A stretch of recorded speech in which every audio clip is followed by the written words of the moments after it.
Bonsoir à tous, bienvenue sur le plateau Equinox Soir, votre décryptage quotidien de l'actualité de lundi à vendredi, 19h, 21h, 18h, 20h, Greenwich Mean Time. Au 5e jour de l'invasion militaire russe en Ukraine, avec un bilan de 102 civils tués, dont 7 enfants et 304 blessés pour plus de 500 000 réfugiés, dont 281 000 pour la seule Pologne.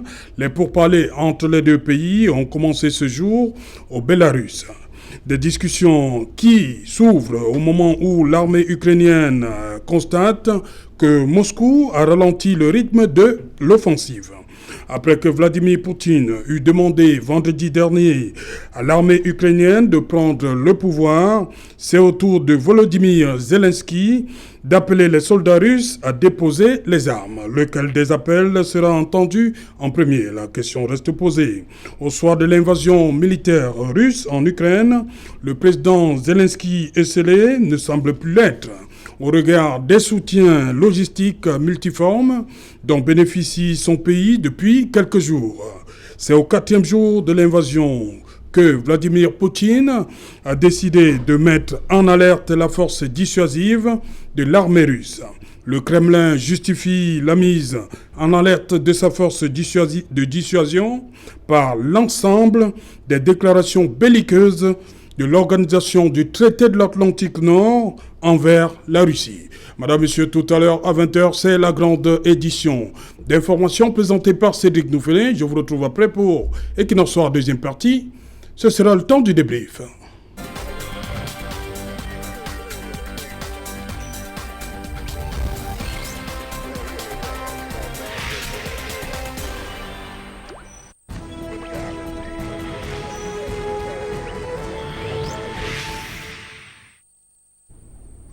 Invasion militaire russe en Ukraine vers un enlisement. Pour tenter de répondre à cette question, nous avons invité en plateau Dr Bema, bonsoir. Bonsoir Serge, et bonsoir au copanel, bonsoir aux nombreux téléspectateurs de Equinox Soir. Et voilà. Bon retour Serge, ce doigt-là. Merci. Bonsoir à vous Eric Pépé Mikaï.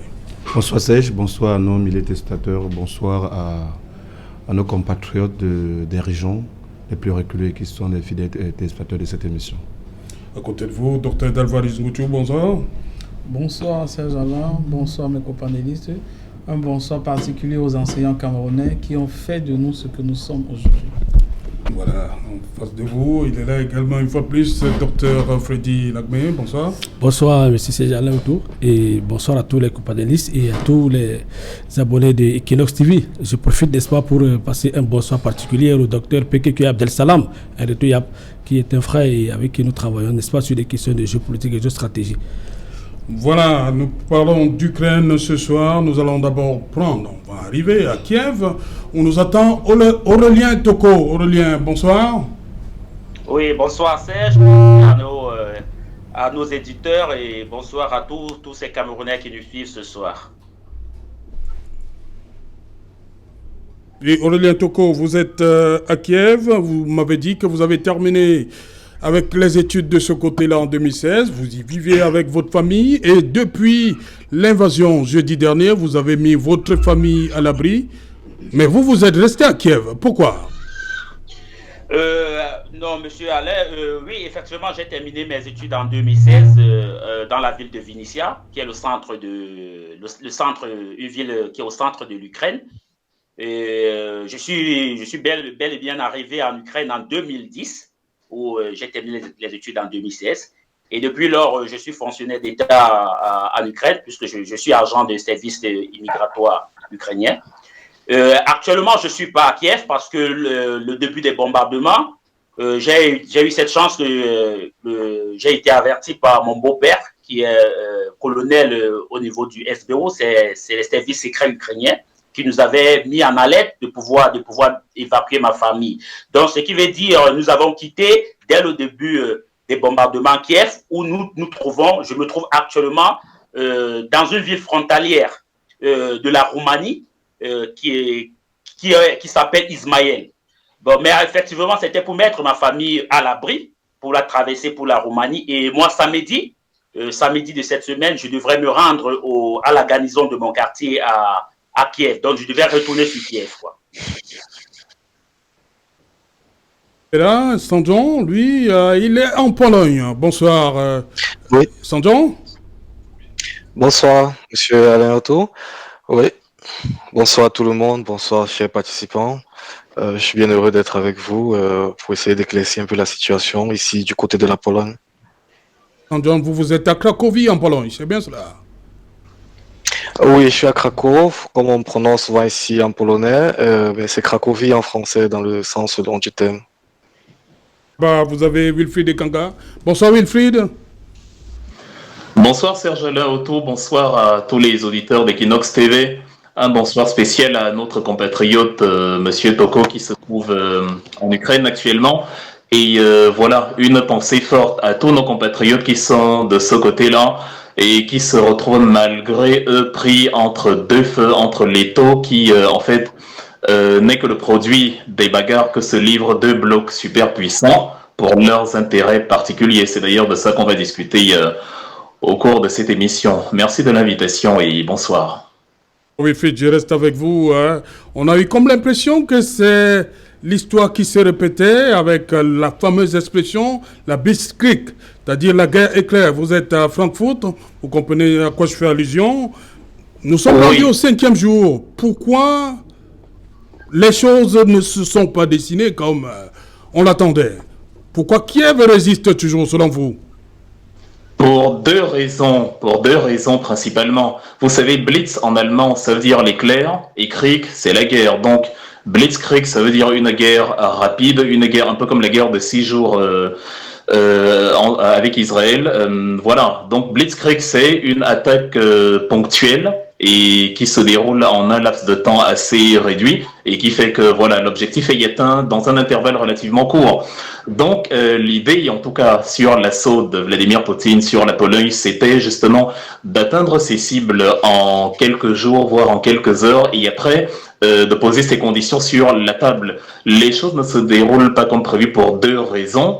La première, c'est le dynamisme du peuple ukrainien qui a su faire bloc autour de l'excellente communication de son président, Monsieur Vladimir Zelensky, qui justement ne s'est pas laissé abattre par justement l'ogre, le super géant qui était en face et qui était en train d'attaquer. La deuxième raison étant que Vladimir Poutine, de toute façon, n'a pas prévu de ravager l'Ukraine. Vous savez, la superpuissance russe n'a presque pas de rival dans le monde. Ça signifie que si l'objectif avait été de raser les villes, de détruire les populations en premier ressort, on ne parlerait pas de ce dont on parle actuellement. L'objectif de Vladimir Poutine était de cibler les points stratégiques de l'Ukraine, notamment les installations militaires, notamment voilà les principaux points forts de l'armée ukrainienne. Et l'Ukraine, justement, fait preuve d'une résilience, un mot qui revient très souvent en Afrique, d'une capacité de riposte, d'une capacité de résistance assez farouche, peut-être supérieure à ce à quoi les Russes s'attendaient.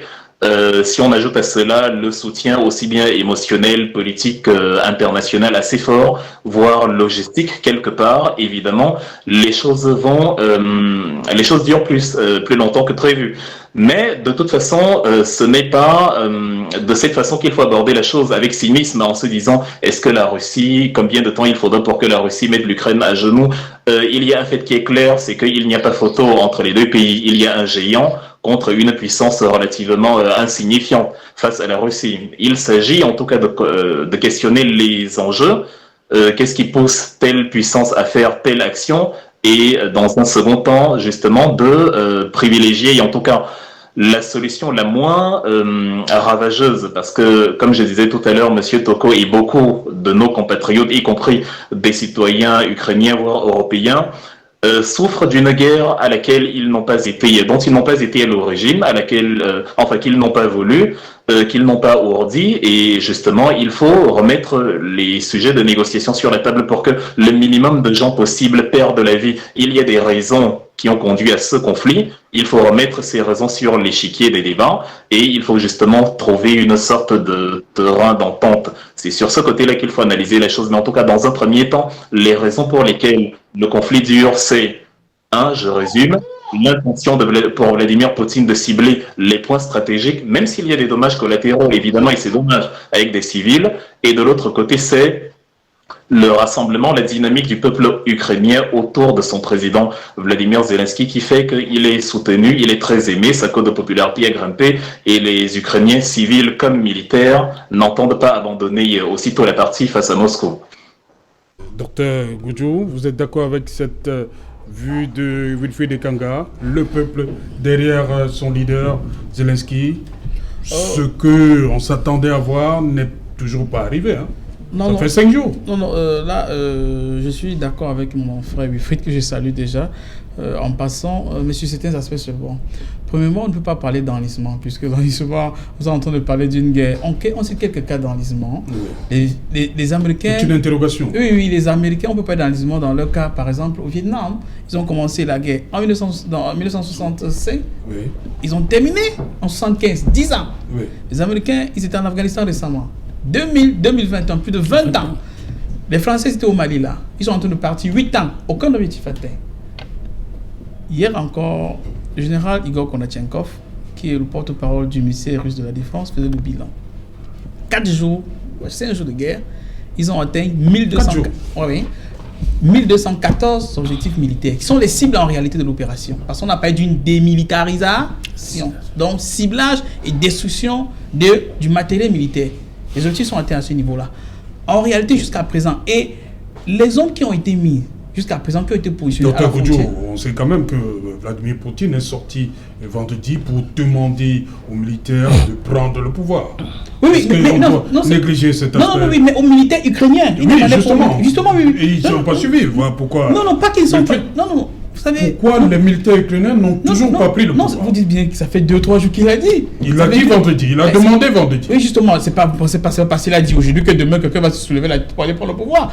Tout juste que quand vous regardez au niveau de toutes les frontières, le nombre de soldats, même au niveau de la marine, qui déposent les armes, qui se rendent pratiquement aux Russes, on se rend compte quelque part il y a un certain malaise. Et maintenant, il faut soulever un aspect important. C'est qu'en réalité, nous ne sommes pas dans une guerre, selon les Russes. Les Russes parlent d'une opération de démilitarisation, de dénazification. C'est pourquoi le président a donné les instructions que il ne faut pas toucher les civils. C'est pourquoi on cible les infrastructures. Mais c'était vraiment une guerre ravageuse à tout détruire sur le passage. On parle déjà d'une centaine de civils tués. Oui, bon, là, c'est possible puisque nous sommes sur un champ de bataille et tout le monde a pu remarquer que ce soit ici à Mariupol. Mais c'est énorme quand même. Non, c'est beaucoup vraiment. Et on déplore tout cela. Même au niveau des militaires, on déplore les morts. Tout le monde a remarqué qu'à Mariupol, par exemple, les gars du bataillon Azov, qui sont en réalité tous des nazis, ils prennent du matériel, de l'artillerie, ils restent au sein de la population pour faire ce qu'on appelle le bouclier humain. Et quand vous les ciblez, il y a des chances que certaines habitations soient touchées. Et là, vraiment, tout cela est à déplorer. Et maintenant, je vais dire, on ne peut pas parler d'enlisement pour 4-5 jours de guerre.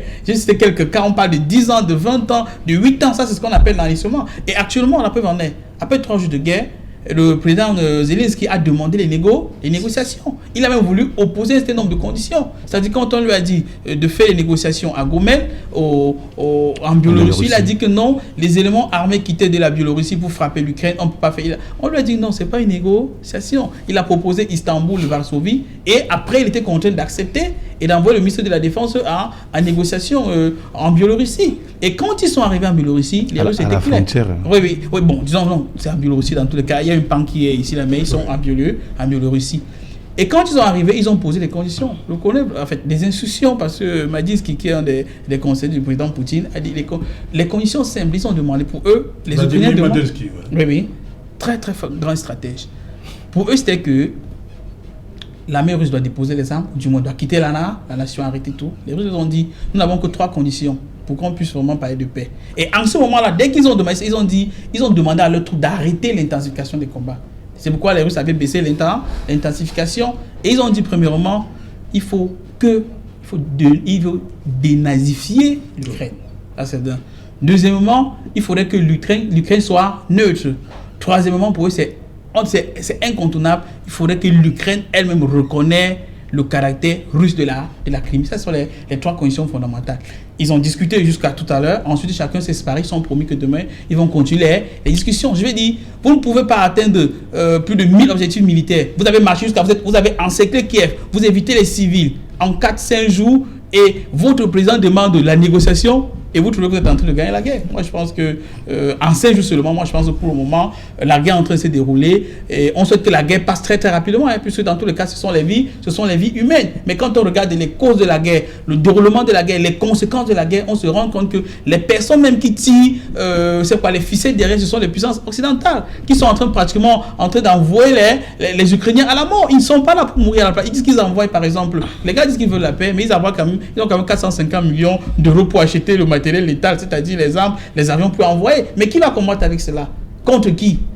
Leurs enfants sont en sécurité, ce sont les Ukrainiens qui sont en train de se faire écraser. Je veux que dans un contexte comme cela, en 4-5 jours, avec les objectifs qui sont atteints, avec tout le résultat qu'on a, on ne peut pas dire qu'il y a enlissement. Puisque dans l'opération même, ce n'est pas une opération de guerre. Surtout que les Russes ont positionné près de 119 000 hommes à la frontière jusqu'à présent. Ils n'utilisaient même pas 50%. Ça veut dire que s'ils veulent vraiment utiliser rien que ceux qui sont mis à la frontière, je pense que ce serait... J'ai envie de vous demander à vous, Dr Labin, pourquoi donc cette mise en alerte de la force de dissuasion? On écoute le docteur Goudjou. Force de dissuasion. Bon, moi je pense que dans une crise pareille, il faudrait d'abord interroger même les sources. Lorsqu'on parle de sang, plus de 100 de civils blessés, moi j'aimerais bien vérifier. Parce que vous savez, dans un contexte crisistique comme celui-ci, tout à l'heure, on a vu le docteur Goudjou a parlé d'une somme, une aide de 450 millions apportée en Ukraine et d'euros apportés à l'Ukraine et autres. Cela montre en réalité que nous sommes dans une guerre qui va peut-être, n'est-ce pas, prendre une ampleur grandiose. Dans quelle mesure? Derrière l'Ukraine, n'est-ce pas, vous avez certaines forces occidentales. Et lorsqu'on parle de l'Occident, je vous dis bien, on voit l'Europe de l'Ouest, les États-Unis et même le Canada. Mais il ne faut pas oublier surtout, n'est-ce pas, Israël. Parce qu'en réalité, vous devez comprendre que pourquoi aujourd'hui Zelensky parle des négociations? Zelensky d'ailleurs est juif d'origine. Pourquoi il parle des négociations aujourd'hui? Et je vous ai dit dernièrement que cette crise également qui s'est déclenchée était un moyen, n'est-ce pas, d'amener la Russie à investir militairement en Ukraine et abandonner la Syrie. Parce que le point focal, n'est-ce pas, d'Israël, c'est la Syrie. Israël a besoin de la Syrie pour étendre son territoire. Et une fois, lorsque la Russie, n'est-ce pas, a essayé de militariser l'Ukraine, en encercler Kiev, on a vu le lendemain, Israël a bombardé la Syrie.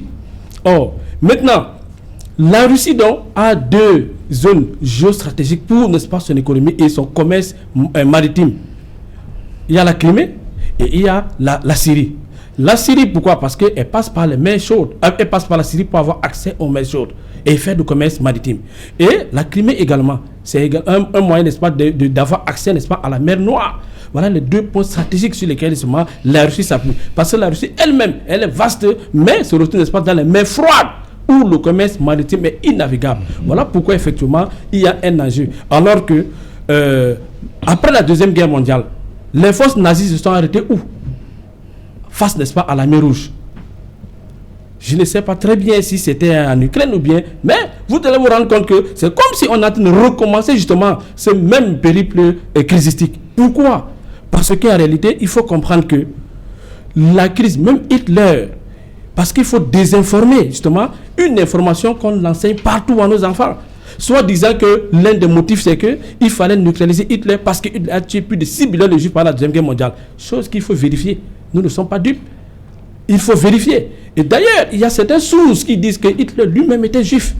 Juif pourquoi? Parce qu'il faut comprendre que ce que nous vivons aujourd'hui, c'est une crise effectivement qui pourrait déclencher une guerre mondiale. Pourquoi? Parce que il y a un allié de l'OTAN également qui est caché, mais qu'on ne va plus apparaître. Erdogan ne parle plus depuis. Alors que c'est un allié de l'OTAN. C'est même la Turquie elle-même, l'un des milieux justement les plus accessibles pour, n'est-ce pas, les visées expansionnistes de l'OTAN dans le monde. Mais il ne parle plus. Vous voyez, il n'y a plus de crise entre la Turquie, la France et autres. Mais tous vont se rassembler aujourd'hui pour combattre un ennemi commun qui est la Russie. Et il faut qu'on voit clair, n'est-ce pas, dans cette affaire. Nous appuyons pas sur les effets, les analyses immédiates et les informations immédiates, les effets immédiats. Non. Il faut rentrer dans le passé pour comprendre effectivement où nous allons. Alors on se rend compte que aujourd'hui la Russie est vilipendée, diabolisée, n'est-ce pas, par les médias occidentaux. Pourquoi? Parce qu'en réalité, il faut nous faire croire que c'est lui le diable. Même si il pourrait, n'est-ce pas, apparaître comme un ange pour nous les autres. Parce qu'aujourd'hui, on a besoin de la Russie pour bloquer, n'est-ce pas, le processus de l'occidentalisation qui est en train de se mettre et qui, n'est-ce pas, avance, n'est-ce pas, à petit feu. Donc il faut comprendre que ce qu'on appelle l'agression de la Russie. Il ne s'agit pas. Oui, bon, je n'encourage pas du tout de dire qu'en réalité, il faut féliciter Poutine, qui est aujourd'hui en train de mettre justement. Il est en train d'agresser l'Ukraine. Il n'agresse pas l'Ukraine. Poutine est en train de protéger justement un intérêt à travers un accord, n'est-ce pas, des accords de Minsk. Pourquoi? Parce que Poutine a dit que, en fait, quand vous regardez la position géographique de la Russie a besoin de la Crimée pour continuer d'exister également, et même de la Syrie. Mais aujourd'hui, donc, le piège dans lequel on est aujourd'hui, c'est qu'Israël a manipulé pour qu'on revienne aux accords. L'accord maintenant serait peut-être, n'est-ce pas, que Poutine sacrifie la Syrie pour bénéficier de la Crimée. Et on est arrivé là en négociation. Ils sont en train de négocier. Est-ce que nous savons ce qui se négocie là sur la table? Et il est bien vrai, dans les relations internationales, comme mon maître professeur Boyan nous a toujours dit, les enjeux, c'est-à-dire l'action internationale est toujours structurée ou alors subordonnée dans la logique des intérêts. Ça veut dire que ce que la Syrie gagne ce que la Russie, autant pour moi, gagne en Syrie, elle peut lâcher la Syrie aujourd'hui si on lui propose mieux ailleurs. Okay. Vous voyez, parce que la Russie est dans la logique, n'est-ce pas, de ses intérêts. Voilà, Eric Pépin-Bikaï, le président Macron déclarait ceci il y a quelques jours. Les armes et les équipements envoyés par nos partenaires sont en route pour l'Ukraine. Et en même temps, les États-Unis demandent à leurs ressortissants de quitter immédiatement la Russie. Ça veut dire quoi au finish? Oui, ça veut dire que forcément le bloc occidental se prépare à une guerre. Voilà. Il faut qu'on le dise clairement. Parce que moi je suis surpris des résultats que mon grand frère Davaris essaie de présenter ici. C'est vrai qu'au départ, Hitler a mis son intervention sur deux objectifs: démilitariser l'Ukraine et désenazifier ce pays. Poutine, autant pour moi. Vous voyez encore Hitler? Qu'est-ce qui se passe? Sans commentaire. Qu'est-ce que ça veut dire? Vraiment, on a du mal à l'oublier. Hein. En réalité, vous l'avez évoqué tout à l'heure, c'est mon opinion à moi. Oui. Poutine puise sa stratégie militaire sur la stratégie des années 30 de l'armée allemande. Oui. Par exemple, le principe de la guerre éclair. Voilà. Et quand on regarde le déploiement stratégique aux premières heures de l'invasion de l'Ukraine, on voit bien que pour une guerre éclair, non? Voilà, c'était une guerre éclair, c'est-à-dire il partait de la Biélorussie, oui, qui est au nord, qui permettait rapidement d'avoir un accès direct sur Kiev, et les troupes russes eux-mêmes ils entraient du côté est, comme ça ils marchaient sur la seconde ville d'Ukraine. Donc à partir du moment où la première et la deuxième ville étaient entre les mains de leurs troupes, le Donbass n'est pas très loin de Mariupol, et puis Mariupol, il faut le dire, c'est une ville qui est russophone, au moins à plus de 90%. Donc ça dit, faire basculer Mariupol sous le giron russe, c'était un jeu de billes. Donc c'était ça la stratégie. Mais il y a un événement que les uns les autres semblent oublier, au-delà du fait que le bloc occidental se prépare dans un premier temps à parler du dialogue, mais dans un premier temps, il prépare les Ukrainiens à affronter l'invasion russe. Je vais le dire très clairement. L'Ukraine a été membre de la Fédération des pays de l'Union soviétique jusqu'en 1991. Oui. Les forces ukrainiennes qui sont actuellement en activité... Non, même après l'indépendance de l'Ukraine. Hein. Voilà. Les forces ukrainiennes qui sont actuellement... avec la Moldavie et les autres. Voilà. Les forces ukrainiennes qui sont actuellement au commandement de l'armée ukrainienne ont été formées dans les mêmes écoles militaires que ceux qui sont actuellement à la stratégie militaire russe. Ils se connaissent. Et lorsqu'on a fait le même cursus, on se connaît. Quel que soit le cas. Même si on a appelé à se retrouver dans X ou Y pays, quand on a été formé à la même école, on connaît ce que chacun est capable de faire. Donc, au-delà de la puissance militaire, comme disait Wilfried tout à l'heure, russe, il y a quelque chose de fondamental que les uns et les autres semblent oublier. C'est que ce combat va se jouer au sol. C'est-à-dire que si les Russes n'essayent pas de pouvoir utiliser les airs, parce qu'en réalité, lorsqu'on prend les airs en stratégie militaire, on a au moins 70 à 80% d'avoir une avance sur son adversaire qui, lui, occupe le terrain. Et vous voyez que dès qu'ils ont occupé le terrain, combat à corps, il y a des villes, les points stratégiques que les Russes ont récupérés et que les Ukrainiens, par la suite, les ont repoussés. En réalité, c'est ça la stratégie de ce type de guerre. Donc, nous sommes dans une guerre qui peut durer, au-delà des prévisions. Et puis, on commence à comprendre dans la communication de Poutine l'esprit de révolte lorsqu'il parle des forces de dissuasion.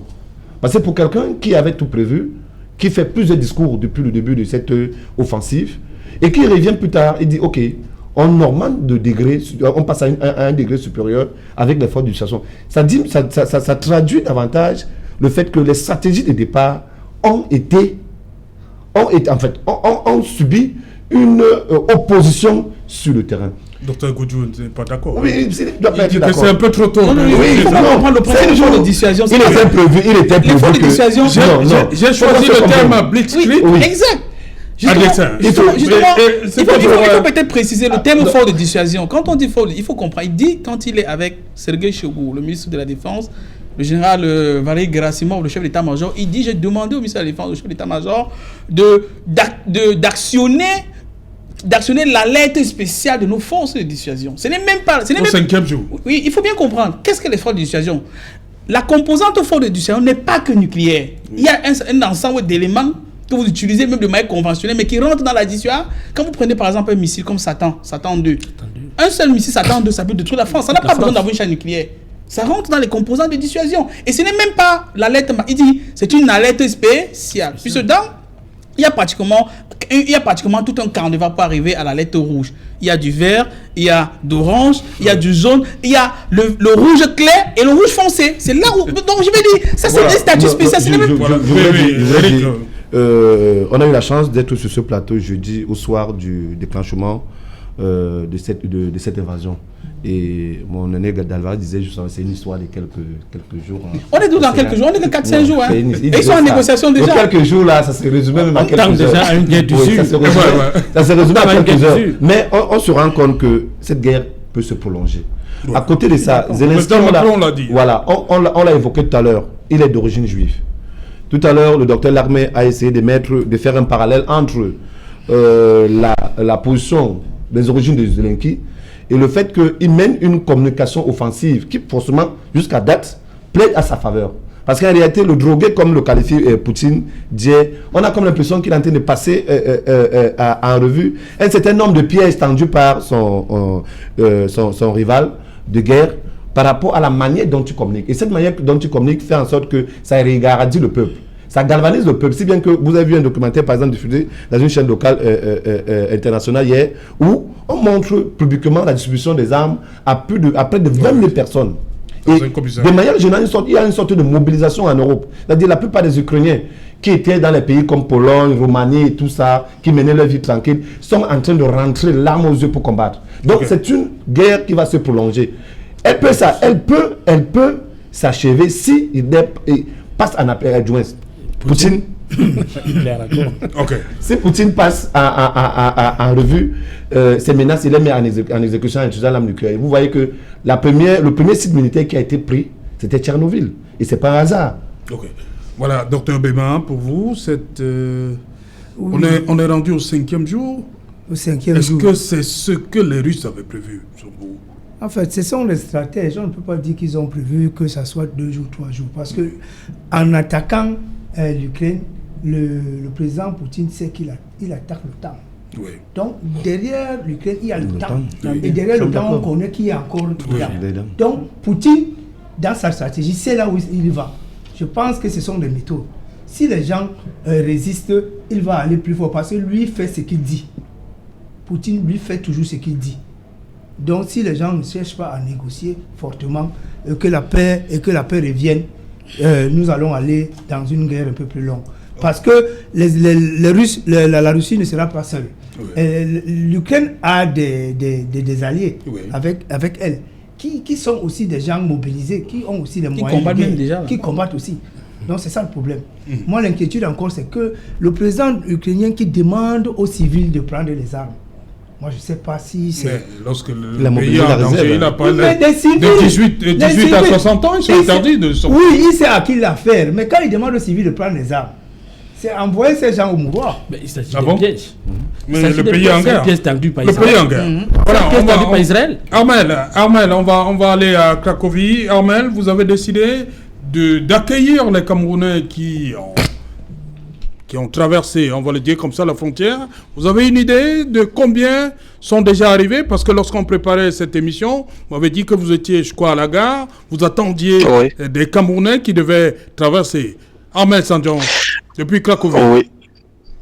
Ah oui, effectivement, c'est depuis vendredi soir qu'on est mobilisé parce qu'il y a des gens qui nous appellent un peu de partout, surtout ceux qui ont de la famille, des proches qui étaient en Ukraine.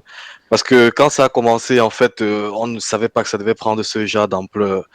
Et du coup, on s'est retrouvé un peu dans une embûche. Il fallait qu'on essaie de trouver d'abord les routes par lesquelles ils pouvaient passer pour arriver en Pologne et attendre aussi avec les décisions. Étant donné que c'était une guerre, on savait forcément que la Pologne devait ouvrir ses frontières, mais on ne savait pas que les autres pays devaient aussi accepter les immigrants. Ce qui fait que la première vague a pu arriver, traverser la frontière samedi matin. On les a accueillis dans peut-être 4 villes principales, c'est-à-dire Cracovie, Varsovie, Wrocław, qui est avec la frontière avec l'Allemagne, et Poznan, souvent pour Poznan, bon, on peut dire comme ça. Et de vendredi soir, qu'on peut dire vendredi soir, des gens qui sont arrivés à la frontière, ceux qui ont traversé jusqu'aujourd'hui, on peut dire qu'on a accueilli peut-être 100 personnes. La majorité, pour certains, avaient déjà de la famille du côté de l'Allemagne ou bien du Pays-Bas, en se renseignant un peu sur les détails qu'on les fournissait sur Internet. Par exemple, le Pays-Bas qui a ouvert ses frontières et qui a dit qu'il donnait peut-être 3 mois de permis de séjour à ceux qui réussissent à arriver chez eux avant d'engager des procédures d'asile ou bien de rapatriement. Donc, c'est sur tous ces paramètres qu'on essaie d'aider ceux qui sont passés par ici. La majorité sont passés par Lviv, c'est-à-dire ceux qui sont quittés beaucoup plus de Kharkiv et de Kiev, se sont passés par Lviv et qui donnait directement sur la frontière avec la Pologne. Et la première ville, c'était Przemyśl. Tous ceux qui sont passés par là connaissent bien. Et de là, ils pouvaient prendre un train directement pour joindre Rzeszów. Et après, ils pouvaient joindre Cracovie ou bien Varsovie ou aller directement sur Wrocław ou bien s'arrêter à Bydgoszcz ou bien Poznan. Donc, en fait, c'est un peu ça. Selon vous, est-ce qu'il faut prendre au sérieux la menace nucléaire agitée par Poutine? Wilfried. Ah, la question est posée, il y a Wilfried. Vous m'entendez?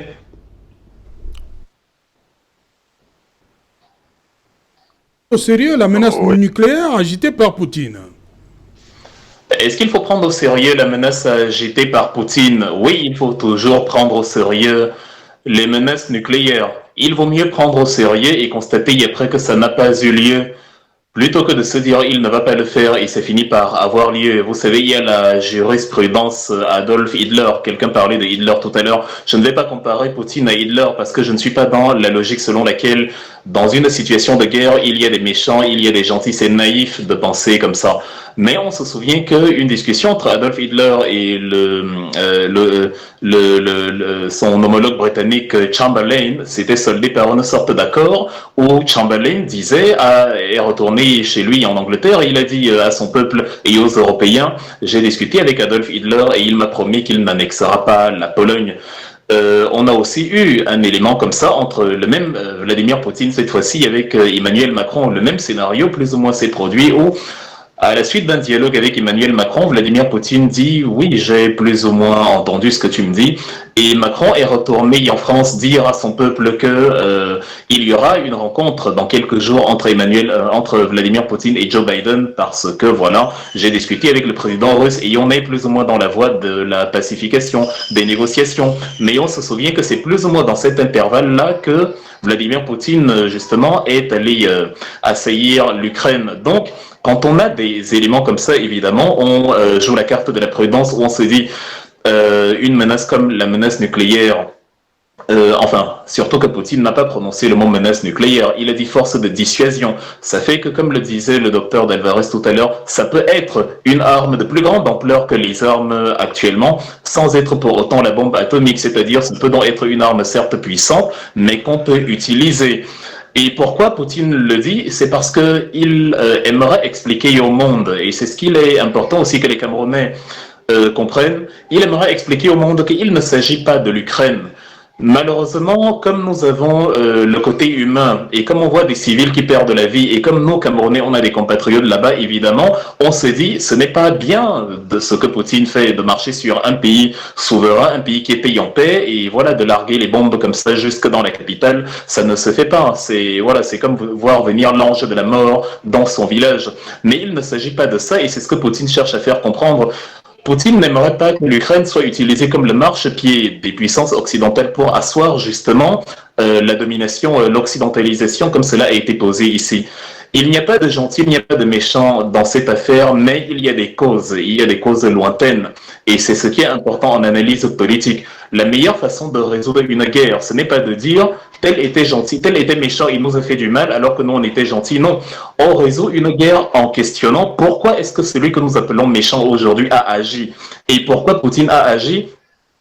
C'est parce qu'il a constaté que depuis l'éclatement du bloc soviétique en 1991, il y avait eu une conversation entre le secrétaire d'État américain, Monsieur Addison Baker, et Nikita Khrouchtchev qui stipulait qu'il n'y aurait pas justement d'élargissement de l'OTAN du côté Est. Parce que maintenant que le bloc de l'Est a chuté, ce qui a fondé le bloc de l'Est, à savoir le pacte de Varsovie en 1955, a chuté, donc l'OTAN aussi n'a plus de raison d'être. Et non seulement l'OTAN a continué à exister, mais l'OTAN a essayé de se donner des raisons d'exister et a commencé à s'étendre. Le problème avec l'OTAN, c'est que ce n'est pas une organisation de pays qui se regardent les yeux dans les yeux, non. C'est une organisation de vassaux qui sont gouvernés par les États-Unis, qui payent à peu près les 2 tiers justement du financement de l'OTAN. Actuellement, en 2022, on est à plus de 800 milliards de dollars. Que les États-Unis contribuent à l'OTAN en comparaison des pays comme la France ou l'Allemagne sont à moins de 80 milliards, dont l'OTAN paye plus de 10 fois plus. Donc, Poutine se rend compte que les États-Unis veulent continuer d'étendre leur sphère d'influence en empêchant justement la Russie de respirer littéralement, en empêchant son ennemi d'hier de se reconstituer et de devenir une grande puissance. En sciences politiques, il y a ce qu'on appelle le piège de Thucydide.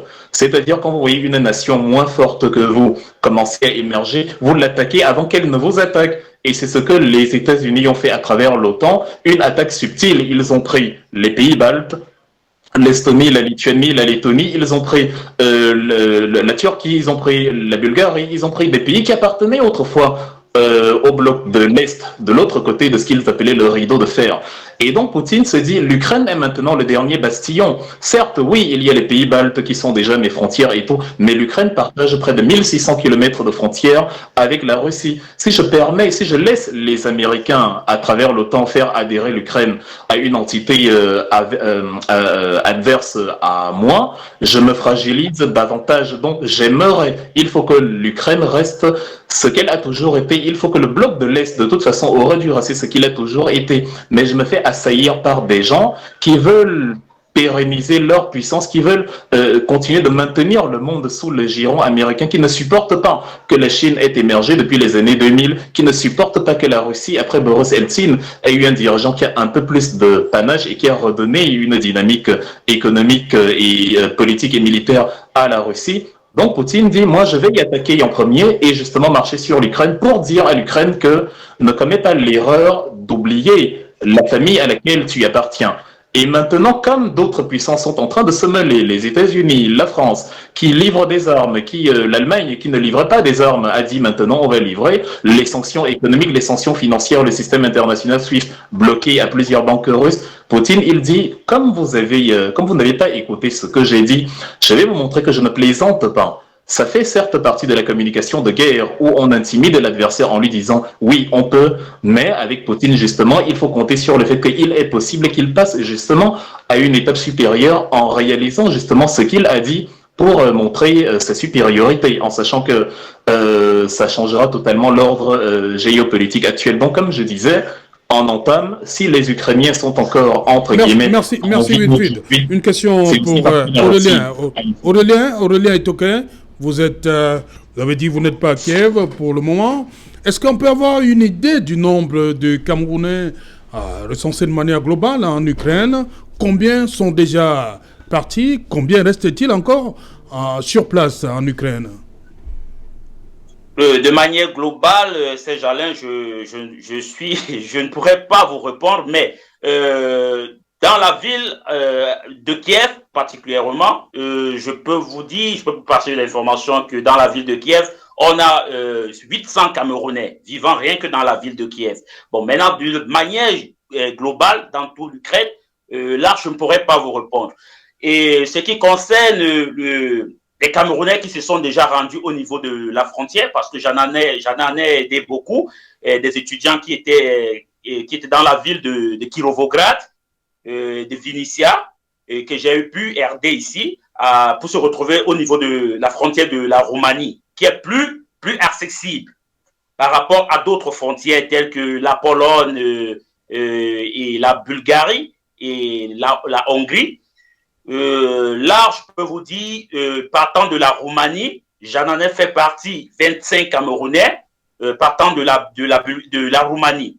Bon, à ce qui concerne au niveau de la frontière telle que celle de la Pologne, il est un peu difficile ici de vous donner le chiffre exact. Peut-être c'est le frère qui est au niveau de la Pologne sur place, comme il l'a dit tantôt, parce qu'aujourd'hui nous avons reçu des messages nous venant de la Pologne que des frères camerounais vivant de ce côté se sont organisés pour envoyer au niveau de la frontière des bus quittant la Pologne pour la frontière ukrainienne. Mais aux dernières nouvelles, nous savons aussi qu'il y a beaucoup d'Africains qui sont ici restés bloqués, qui sont bloqués à cette frontière. Parce qu'il n'y a pas un privilégié pour le moment les femmes enceintes et les enfants. Donc, ça sème une psychose totale que beaucoup d'Africains sont bloqués dans ces frontières-là. C'est une bataille énorme pour pouvoir sortir de là. Et nous avons passé un communiqué aujourd'hui dans des différents groupes de Camerounais parce qu'au niveau de la Pologne, nous avons 3 sorties. Nous avons trois sorties. Et beaucoup se sont dirigés vers l'une des frontières, celle qui est plus qu'on appelle Riminiv, qui est vraiment, elle est très dure pour les Africains de sortir parce qu'il y a des vidéos, même des Nigériens ont été bloqués dans cette frontière-là. Il y a des vidéos telles que celles-là qui sont même en train de circuler dans la toile. Donc, de manière globale, à Kiev, on avait dans nos bureaux d'immigration là-haut, puisque je suis agent d'immigration, nous avons 800 Camerounais vivant rien que dans la ville de Kiev, sans compter dans d'autres villes de l'Ukraine. Alors, généralement, je pense que dans le territoire ukrainien, le Cameroun pouvait en avoir minimum 1200 Camerounais. Contact avec les autorités camerounaises. Oh, de faciliter le retour, la sortie du territoire ukrainien de ces Camerounais-là. Allô, c'est Jalène, tu me reçois? Je demande si vous avez des contacts avec des autorités camerounaises pour faciliter la sortie du territoire ukrainien de ces Camerounais-là. Oui, effectivement, nous avons le contact, nous sommes en contact permanent avec l'ambassadeur du Cameroun à Moscou, M.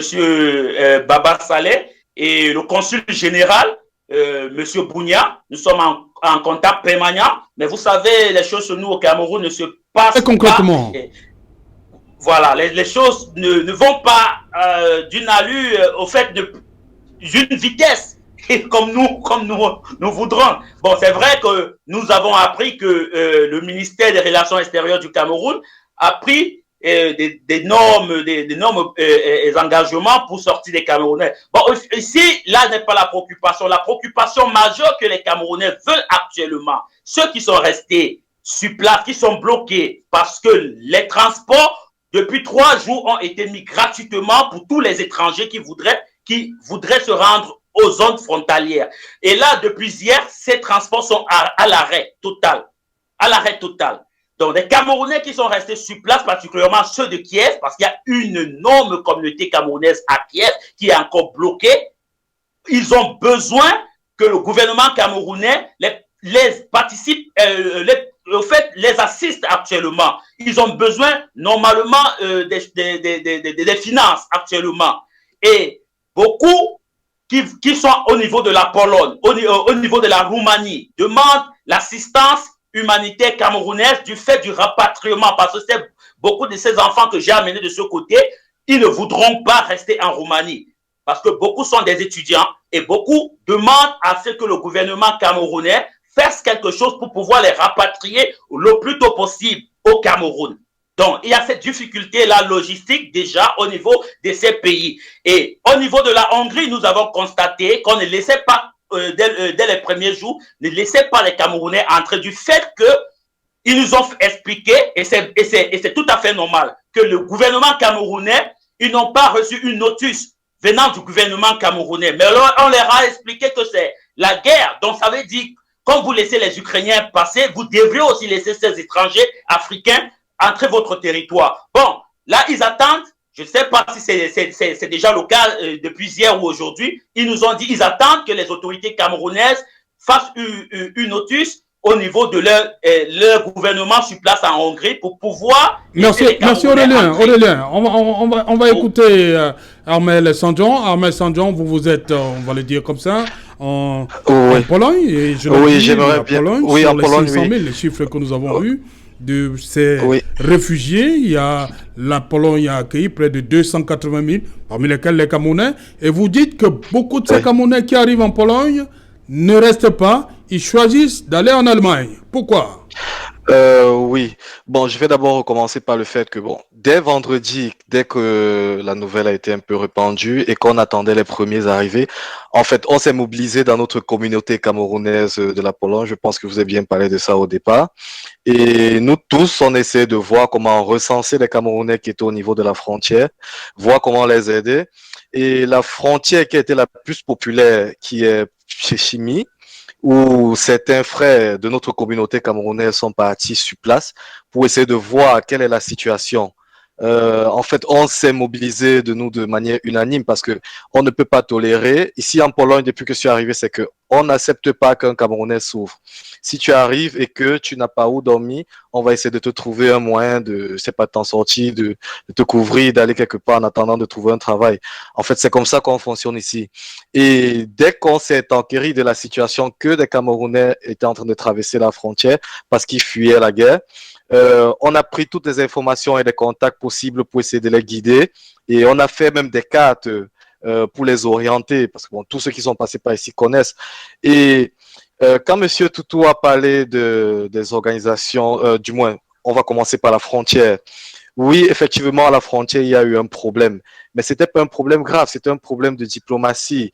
Parce qu'il fallait privilégier les Ukrainiens, parce que la majorité des Camerounais qui arrivaient là-bas n'avaient pas de cachet sur le passeport, bien n'avaient pas de passeport. Ils avaient juste des cartes de résidence. Donc, il fallait mettre tout cela à jour. Et ça prenait un peu de temps parce qu'il fallait vérifier. Question d'avoir une traçabilité. Personne n'est passé par les frontières sans être enregistré. Ça, c'est ce que je sais. Donc, si quelqu'un est calé à la frontière, c'est peut-être parce qu'il avait un problème de papier ou bien un problème de cela. Mais on essayait toujours de trouver la solution, c'est-à-dire faire des notes, prendre des engagements. Il y a dans notre communauté, il y a des Camerounais qui sont ici, qui ont déjà des papiers. Et ils aidaient ces jeunes à pouvoir entrer. Mais quand ces jeunes entraient, en fait, du fait que la Pologne devenait de plus en plus populaire, ils ont choisi d'abord se replier vers leur famille, un peu proche dans des autres pays tels que l'Allemagne, le Pays-Bas, la Belgique, avant de voir quelle serait la situation. En fait, c'est pas qu'ils ont fui, c'est juste qu'ils essaient de se rapprocher vers avec tout le monde après le journal de 20h que va vous présenter dans un instant Céline Ouféré. On va revenir dans le débrief du journal pour parler de la situation de ces Camerounais et l'évolution. Les dernières nouvelles, on va dire, du front en Ukraine. Dans un instant, le 20h de Céline Ouféré.